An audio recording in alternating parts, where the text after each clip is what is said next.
जय देवी जगदम्बा। जय जय जय देवी जगदम्बा।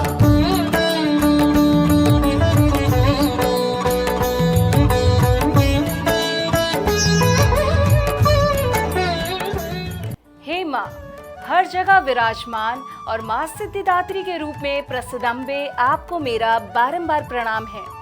मैं संध्या जोशी एक बार फिर से आप सभी का बहुत बहुत स्वागत करती हूँ हमारे खास कार्यक्रम नवरात्रि स्पेशल में।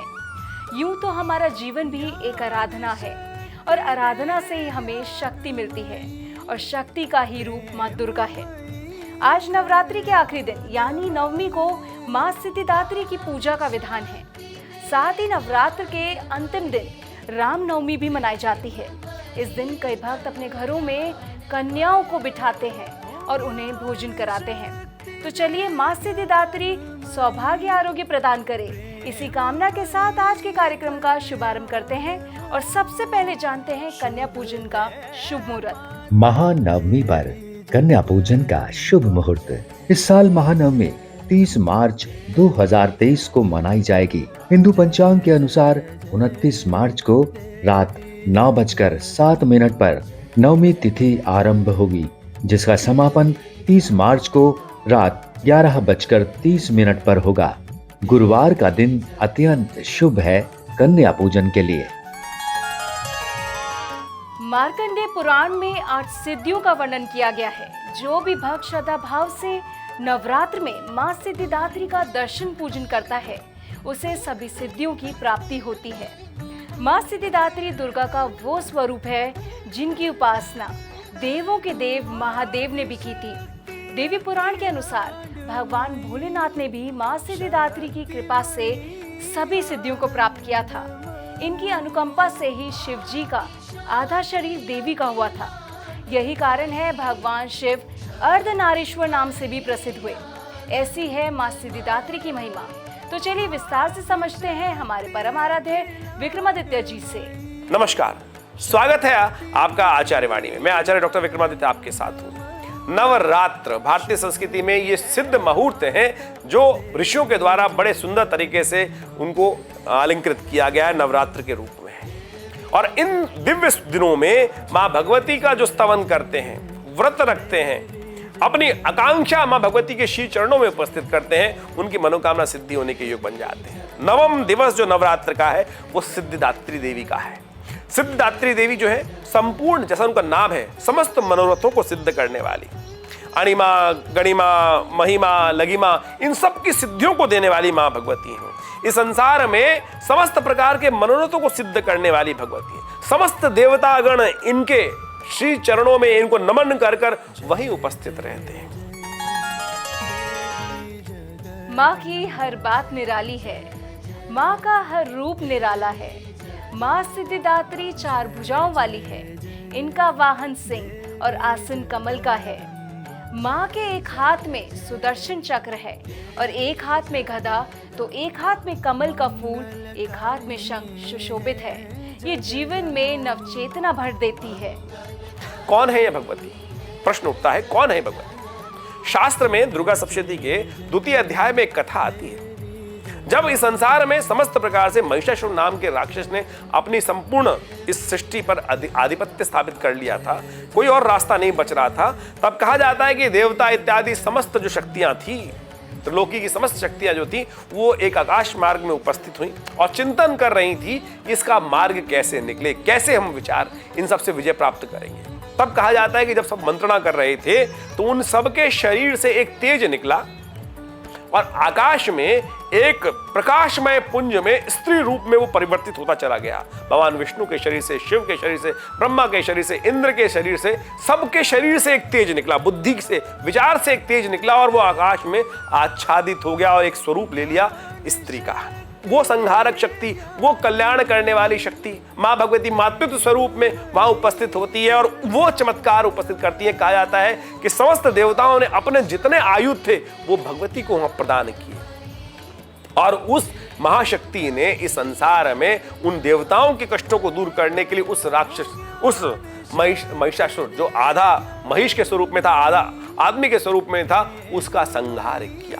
और समस्त मनोरथ सिद्ध किए। माँ सिद्धि दात्री का स्वरूप, इनका वाहन सिंह और आसन कमल पर सुशोभित है। 4 भुजाओं वाली माँ सिद्धि दात्री लाल साड़ी में विराजित हैं। इनके चारों हाथों में सुदर्शन चक्र, शंख, गदा और कमल रहता है। सिर पर ऊंचा सा मुकुट और चेहरे पर मंद मुस्कान ही माँ सिद्धिदात्री की पहचान है। नवरात्र के 9वें दिन माँ सिद्धिदात्री की उपासना के साथ साथ कन्या पूजन करने के भी विशेष विधान है। कहा जाता है कि माँ इस दिन कन्याओं का रूप धारण करके अपने भक्तों के द्वार आती है और उनके हर कष्ट को हर लेती है। तो आप भी कर लीजिए माँ की आराधना, क्योंकि माँ सिद्धिदात्री करेगी आपकी पूरी मनोकामना। नवरात्र का अंतिम दिवस माँ भगवती को प्रसन्न करने का है। भगवती के विभिन्न मंत्रों के द्वारा उनका स्तवन करें। ओम हिरण्यवर्णाम हरणिम सुवर्ण रजस्रजाम चंद्राम हिरण्यमयीम लक्ष्मीम जातवेदो माव ताम आव जातवेदो लक्ष्मी मनमगामिनीम यस्याम हिरण्यम विंदेयम गामश्वम पुरुषानम। इस प्रकार से विभिन्न 16 मंत्र हैं।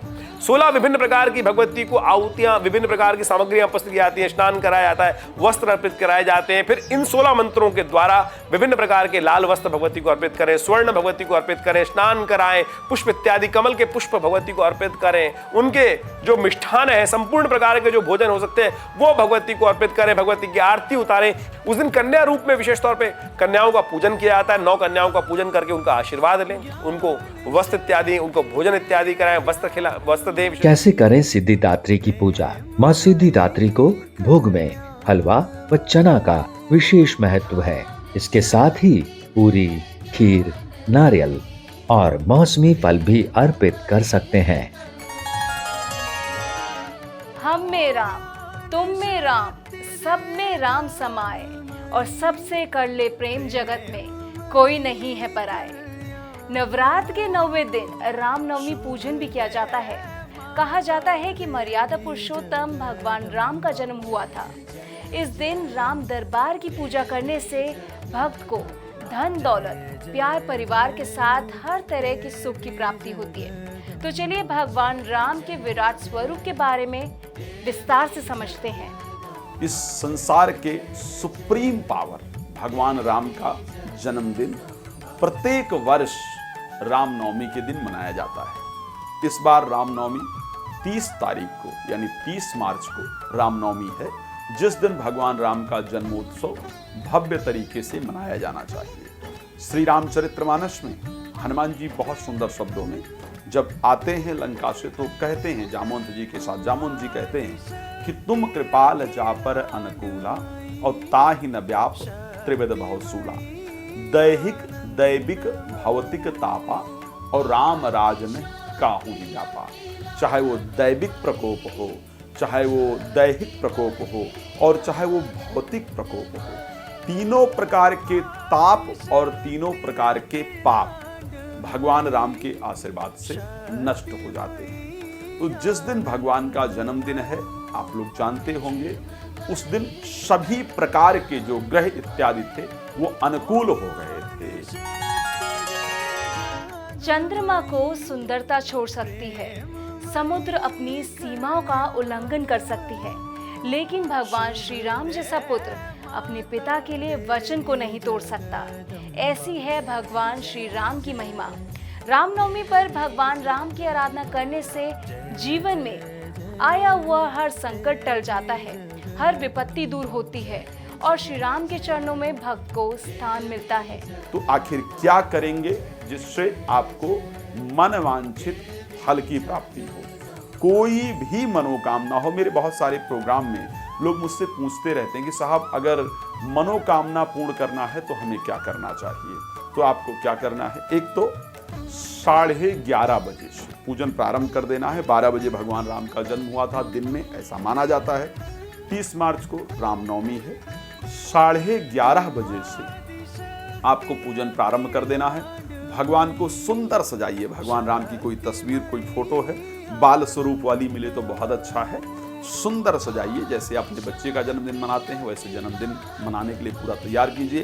पंचोपचार विधि से पंचामृत, दूध, दही, शहद, गंगा जल, घी इत्यादि सब कुछ लेकर के फ्रूट लीजिए, भोग की मिठाई लीजिए, सब कुछ सुंदर तरीके से सजाइए, आरती कर लीजिए और उसके बाद वो भोग की सामग्री पूरे परिवार को खिलाइए। 5 पत्ते तुलसी के भगवान को चढ़ाइए और जो अपनी मनोकामना है वो हाथ जोड़ करके, आंख बंद करके और ऐसे ऐसे विचार करते हो कि भगवान हमारे सामने है। इस प्रकार विचार करते हुए श्रद्धा से कि प्रभु जाने अनजाने में इस जन्म या पूर्व जन्म में यदि हमसे कोई भूल हुई है तो उन्हें क्षमा करें। आप पर माँ लक्ष्मी का हाथ हो, माँ सरस्वती का साथ हो, भगवान गणेश का निवास हो, माँ दुर्गा और भगवान राम का आशीर्वाद हो, आपके जीवन में सिर्फ प्रकाश ही प्रकाश हो। इन्हीं मंगल कामनाओं के साथ एक बार फिर से मुझे दीजिए इजाजत। जय माता दी। जय जय जय देवी जगदम्बा।